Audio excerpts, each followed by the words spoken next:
खंबे ने पकड़ रखा है। एक समय शराब का एक व्यसनी एक संत के पास गया और विनम्र स्वर में बोला, गुरुदेव, मैं इस शराब के व्यसन से बहुत ही दुखी हो गया हूँ। इसकी वजह से मेरा घर बर्बाद हो रहा है, मेरे बच्चे भूखे मर रहे हैं, किंतु मैं शराब के बगैर नहीं रह पाता। मेरे घर की शांति नष्ट हो गई है। कृपया आप मुझे कोई सरल उपाय बताएं जिससे मैं अपने घर की शांति फिर से पा सकूं।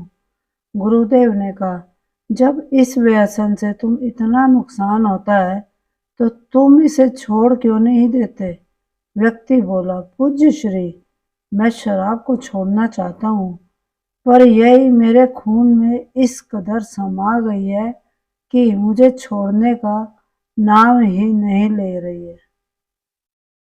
गुरुदेव ने हंसकर कहा, कल तुम फिर आना, मैं तुम्हें बता दूंगा कि शराब कैसे छोड़नी है। दूसरे दिन निश्चित समय पर वह व्यक्ति महात्मा के पास गया। उसे देख महात्मा झट से खड़े हुए और एक खंबे को कसकर पकड़ लिया।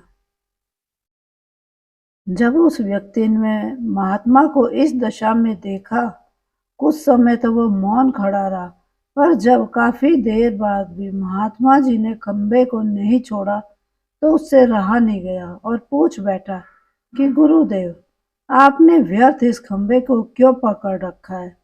गुरुदेव बोले, वत्स, मैंने इस खंबे को नहीं पकड़ा है, यह खंबा मेरे शरीर को पकड़े हुए है।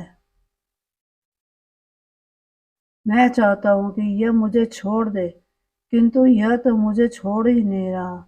उस व्यक्ति को अचंभा हुआ। वह बोला, गुरुदेव, मैं शराब जरूर पीता हूँ, मगर मूर्ख नहीं हूँ।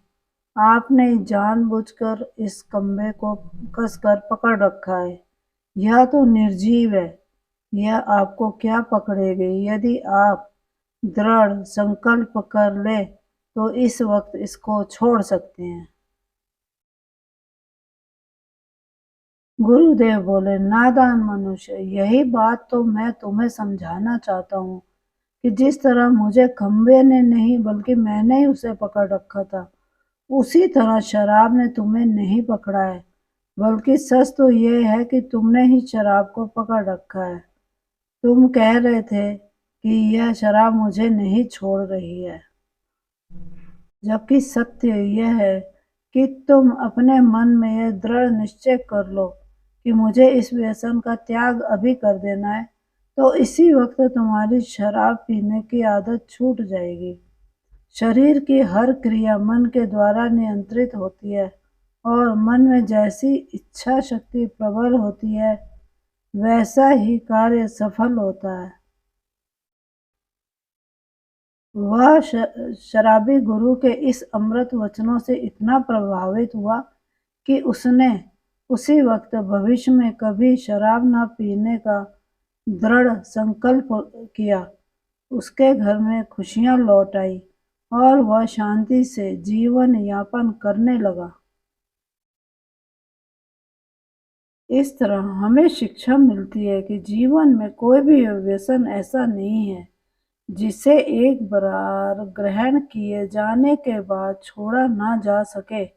अगर मनुष्य चाहे तो बड़ी से बड़ी बुराई का त्याग कर सकता है।